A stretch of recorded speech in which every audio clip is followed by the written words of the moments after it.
జిల్లా ఇన్ఛార్జ్ మంత్రి కొండా సురేఖ పరిశీలించారు. దాదాపు 50,000కు పైగా కార్యకర్తలు పాల్గొనేలా సన్నాహాలు జరుగుతున్నాయని తెలిపారు. కేసీఆర్, హరీష్ రావులు రాష్ట్రాన్ని దోచుకున్నారని మండిపడ్డారామె.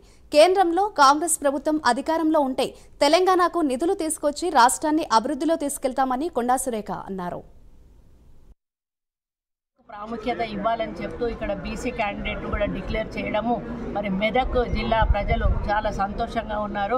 మరి ఇది అంతేకాకుండా ఈ మెదక్ నుంచి ఇద్దరు కూడా ఇక్కడే గత సీఎం గారు ఉన్నారు, ఇక్కడే హరీష్ రావు ఉన్నారు. మరి ఇది చాలా టైట్గా ఉండేటువంటి కాన్స్టిట్యున్సీ అయినా కూడా మేము ప్రచారంలో చాలా రకాలుగా వెళ్ళి సీఎం గారు ఇప్పటికే ఇక్కడికి 2 సార్లు వచ్చారు. పెట్టినటువంటి ఫ్యాక్టరీలు కానీ కంపెనీలు కానీ ఈరోజు వాళ్ళు అందులో బతుకుతూ ఉన్నారు. మరి ఇక్కడ తర్వాత వచ్చిన ప్రభుత్వాలు ఏవి కూడా ఆ రోజు రాజశేఖర రెడ్డి గారు ఉన్నప్పుడు కూడా అభివృద్ధి జరిగింది.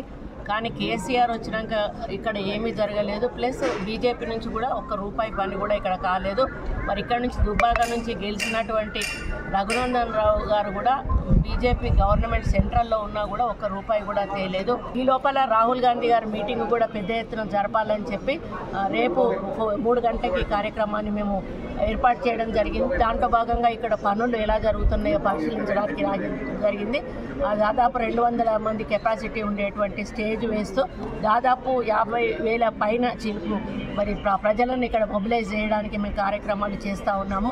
మరి రాహుల్ గాంధీ గారు రాకతోటి మెదక్ క్యాండిడేట్కు ఇంకా బలం చేకూరుతుంది.